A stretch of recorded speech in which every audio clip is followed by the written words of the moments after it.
Ser Podcast. Las 8 de hoy por hoy en Ser Podcast. Hola, buenos días. A la 1 de la madrugada dice Renfe que se ha resuelto la nueva incidencia que anoche a última hora dejó varados 9 trenes de media y larga distancia en Andalucía o que iban hacia Andalucía. Afectó a más de 2.000 pasajeros. Todos los trenes se han movido ya y han llegado a sus destinos, según la compañía. Algunos lo han hecho esta misma mañana a primera hora. El origen del problema estuvo otra vez en una caída de la tensión. Edu Hernández, buenos días. ¿Qué tal, Sastre? Buenos días. Sí, ayer a las 9 de la noche la tensión entre las estaciones de Majarabique y Sevilla Alta Velocidad se cayó por otra vez un problema en la catenaria. Esto dejó hasta 9 trenes de media y larga distancia parados con exactamente 2.200 pasajeros de Renfe en sus interiores. En el caso de Wigo e Irio la afectación ha sido mínima porque operan menos frecuencias. Quedaron afectadas conexiones que unen localidades como Madrid, Málaga, Sevilla, Granada. Como decimos, 9 trenes en los que había varios AVE y Avanti y un Alvia, y a eso de las 12:15, pasadas las 12, se recuperó la tensión por una de las vías y ya a las 5:20 la circulación ha empezado a retomar la normalidad. Hemos podido recuperar también esa comunicación. Lo trascendente es eso, otra vez la catenaria, otra vez una incidencia, 2.200 pasajeros afectados. Edu, gracias. Hasta luego. El otro gran asunto del que amanecemos pendientes son los incendios, 2, uno en Tarifa, otro en Ponteceso, en A Coruña. Esto es sonido de Cádiz. Más de 100 efectivos han estado trabajando toda esta madrugada en la extinción. Hay 6 hoteles afectados, además de campings y urbanizaciones de la zona.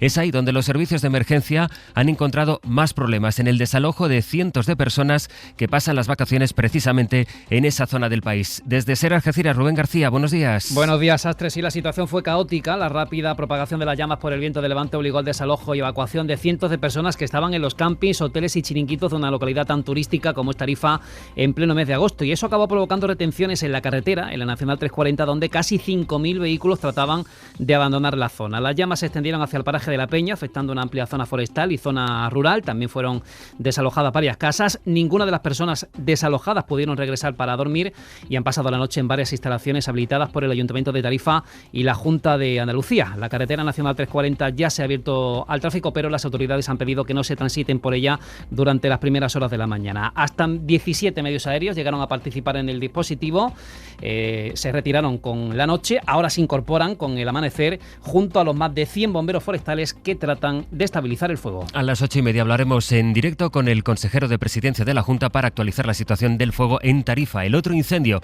que preocupa ahora mismo es el que afecta a la localidad de Ponteceso, les decía, en A Coruña, donde los vecinos de la parroquia de Corme Aldea han tenido que pasar la noche fuera de sus casas. La Xunta habla de un origen intencionado, de hecho, habla Galicia Lara Salgado de atentado. Buen día. Sí, buenos días. Hasta es que hay 4 focos en ese incendio al que han acudido ya 120 efectivos de la Unidad Militar de Emergencia y 60 medios terrestres para combatir un fuego que, como dices, ha obligado a desalojar a los vecinos de Corme. Algunos han pasado la noche en el polideportivo, otros en las casas de sus familiares. José es un vecino de la zona. Medios non hai, están os bomberos que pouco fan, porque ali os que apagamos o lume e os que controlamos fomos os vecinos. Los medios aéreos que no han podido participar en esas labores de extinción por el viento, veremos si se van incorporando a lo largo de la mañana. Sí, hay desplegados 7 agentes, 10 brigadas, 3 unidades de apoyo, y estamos pendientes de la actualización de medio rural para saber el número de hectáreas calcinadas. Entre tanto, en Francia es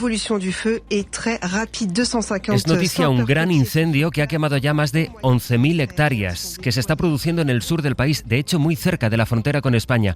Cuenta el diario Le Monde de esta mañana que ha muerto una persona y que habría al menos otra desaparecida. Hay 7 bomberos heridos de entre los más de 1.500 que están trabajando para controlar este gran fuego en el sur francés. Fuego que ha provocado cortes en la carretera A9, que es la principal vía de conexión entre nuestro país y Francia. Por tanto, sepan que si van camino hacia Francia, se van a encontrar con problemas a la llegada al sur del país. Y todo esto aquí en España, con temperaturas de nuevo en máximos, que además en una ola de calor que no va a terminar el domingo, que podría prolongarse, Adrián Cordero, al menos hasta el martes que viene. Así lo indican Sastre, los modelos meteorológicos. Podría prolongarse hasta el martes de la semana que viene. No se ve el final de esta ola de calor. Eso sí, hoy bajan un poco las temperaturas, descienden 1 o 2 grados en el centro, en el sur, en la zona del Mediterráneo. Aún así seguimos con 35 provincias con avisos activados. Destacan de nuevo los 42 grados del Valle del Guadalquivir, los 41 grados de buena parte de Extremadura, 40 grados, por ejemplo, en Castilla-La Mancha o en el sur de la Comunidad de Madrid. Suben además las las temperaturas en la mitad norte y suben también mucho las temperaturas hoy en Canarias. En el sur de Gran Canaria, máximas cercanas también a los 40 grados.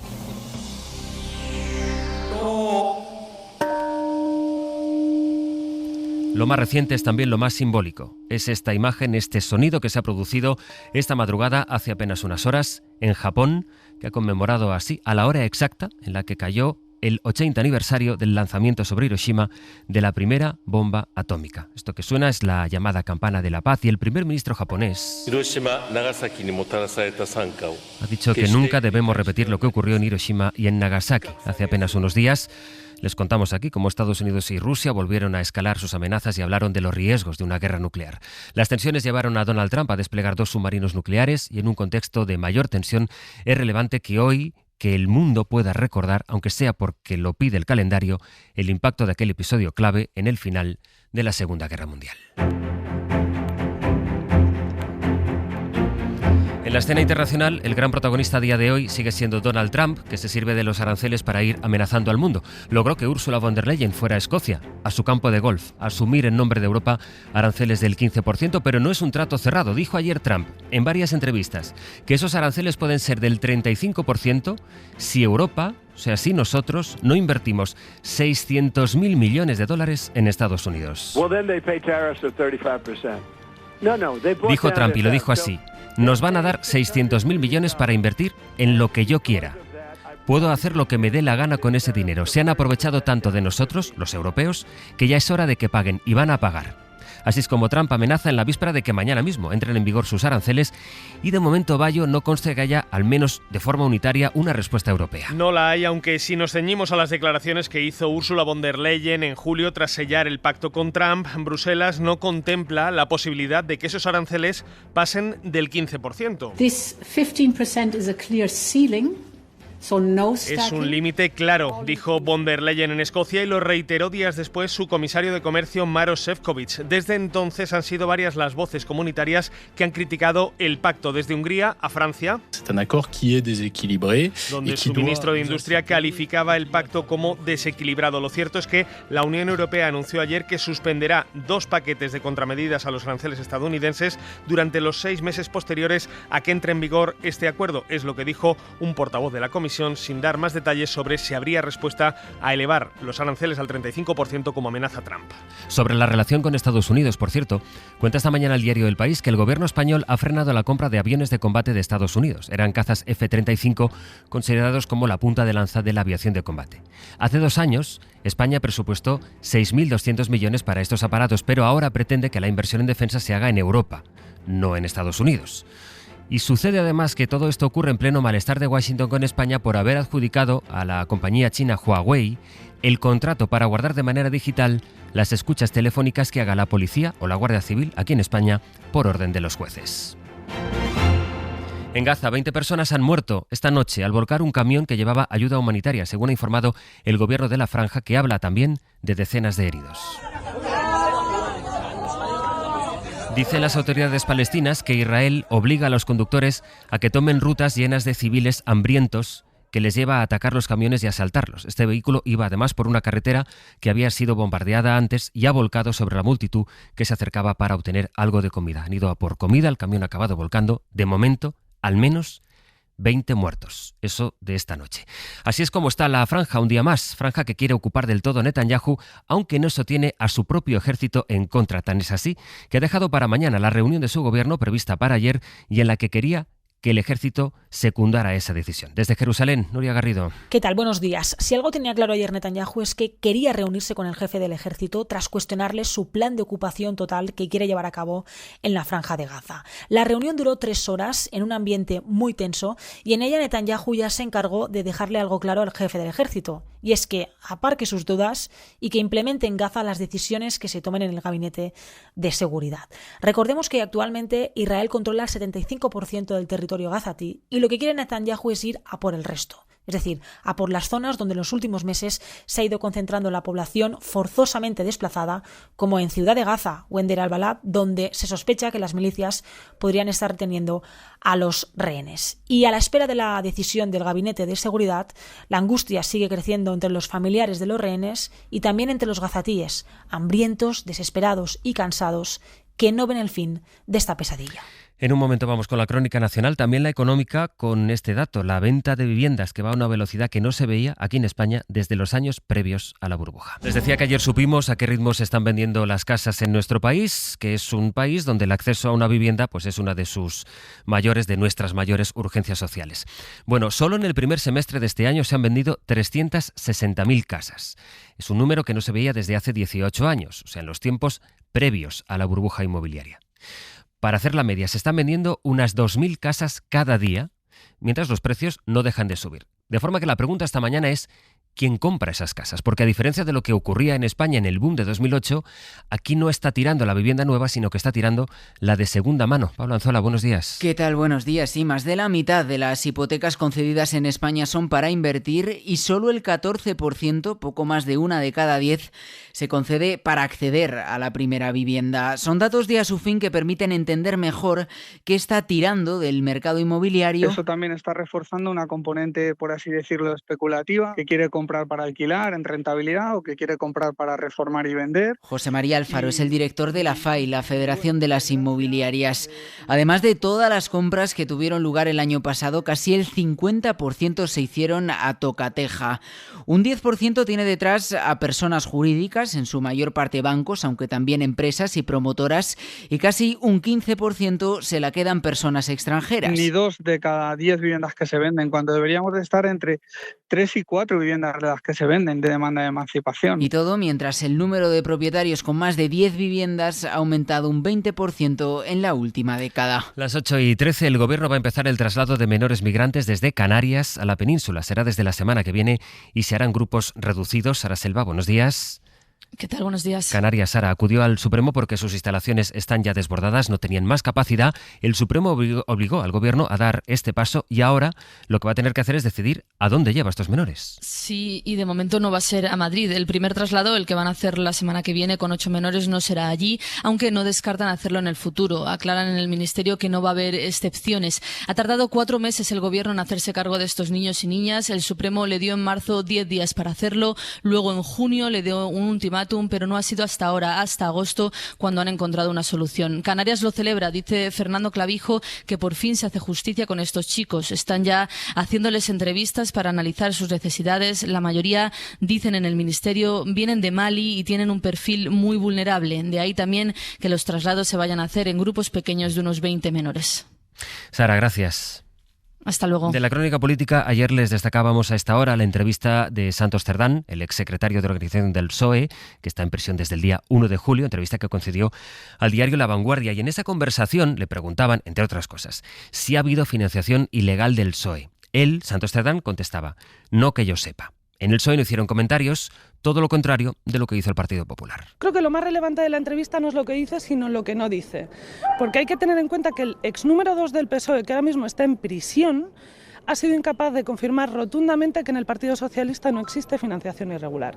Y a mí eso me parece, como mínimo, sospechoso. Esto decía Alma Ezcurra del PP. En esa entrevista, Cerdán aseguraba también que el dueño de Servinavar, que es la empresa clave, ya saben, en esta trama, medió, según él, para que el PNV y Bildu votaran a favor de la moción de censura que puso a Pedro Sánchez en el gobierno y que echó a Mariano Rajoy de la Moncloa.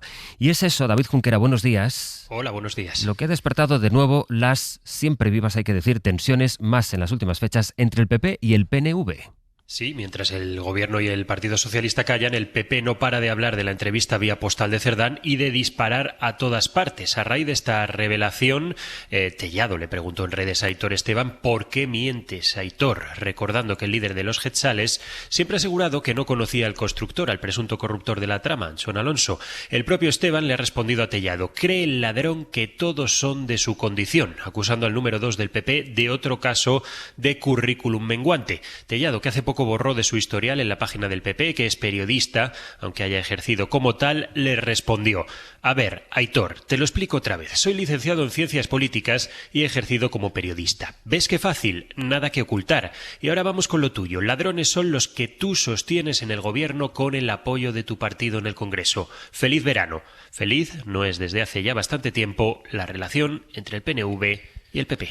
Más bien todo lo contrario. David, gracias. Abrazo. Algo más todavía que leemos hoy, en este caso en la portada del diario El Mundo. Cuentan que el rey emérito ha devuelto los 4 millones que le prestaron varios amigos para saldar su deuda, la deuda que tenía Juan Carlos con Hacienda. Los ha devuelto íntegramente gracias al dinero que el rey emérito de España ha ganado por derechos audiovisuales y por mediaciones comerciales ya como residente en Emiratos Árabes y, por tanto, que ha ganado fuera de la vigilancia de la Agencia Tributaria Española. Hay hoy, aunque no lo parezca, en pleno agosto, pero hay una cita importante económica. Se va a celebrar en Cataluña la Junta General de Accionistas del Banco Sabadell, en la que se va a votar la venta de la filial británica al Banco Santander. Y lo que salga de esta reunión es trascendente porque puede cambiar el curso de la OPA que mantiene el BBVA. Ya saben que el BBVA quiere hacerse con el Banco Sabadell. Barcelona, Pol Valero, buen día. Buen día. El deber de pasividad durante una OPA obliga al Sabadell a contar con la aprobación de los accionistas para llevar a cabo su plan de defensa. Una defensa que pasa primero por la venta de su filial británica TSB al Banco Santander, cosa que por un lado podría hacer que el Sabadell perdiera atractivo a ojos del BBVA y por el otro permitiría pagar un dividendo extraordinario de 50 céntimos por acción. Este es el segundo paso que también debe aprobar la Junta. El dividendo se abonaría una vez cerrada la operación de venta que el Sabadell sitúa a principios del año que viene. El objetivo es que sirva también como incentivo a los accionistas para que no vendan sus acciones una vez se abra el periodo de aceptación en septiembre. El BBVA ya advirtió la semana pasada que si cambian sustancialmente las condiciones, tiene derecho a retirar la oferta.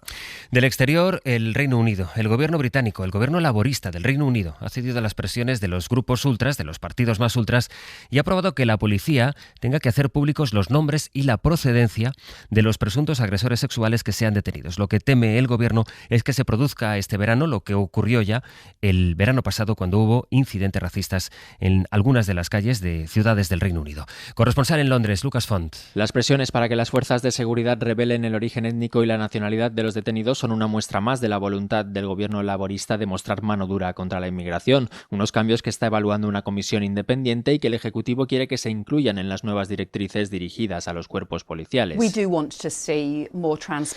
Queremos más transparencia, la gente merece tener más información, ha asegurado Cooper a la BBC en un intento de frenar los crecientes ataques de la derecha populista. La ministra también ha confirmado la puesta en marcha en los próximos días del nuevo acuerdo migratorio con Francia, un programa piloto que permitirá al Reino Unido expulsar a una parte de las personas que lleguen de forma irregular al país a cambio de aceptar un mismo número de inmigrantes procedentes de Francia que sí cumplan con los requisitos. El gobierno confía en que este plan sirva como elemento disuasorio, aunque no ha especificado cuántas personas se verán afectadas por este intercambio. A pesar de las presiones de Donald Trump, Jair Bolsonaro, el expresidente de Brasil, ha pasado su primer día bajo arresto domiciliario ordenado por el Tribunal Supremo de ese país. El expresidente se enfrenta a 43 años de prisión por un intento de golpe de Estado contra el actual mandatario, contra Lula da Silva. Para no perderte ningún episodio, síguenos en la aplicación o la web de la SER, Podium Podcast o tu plataforma de audio favorita.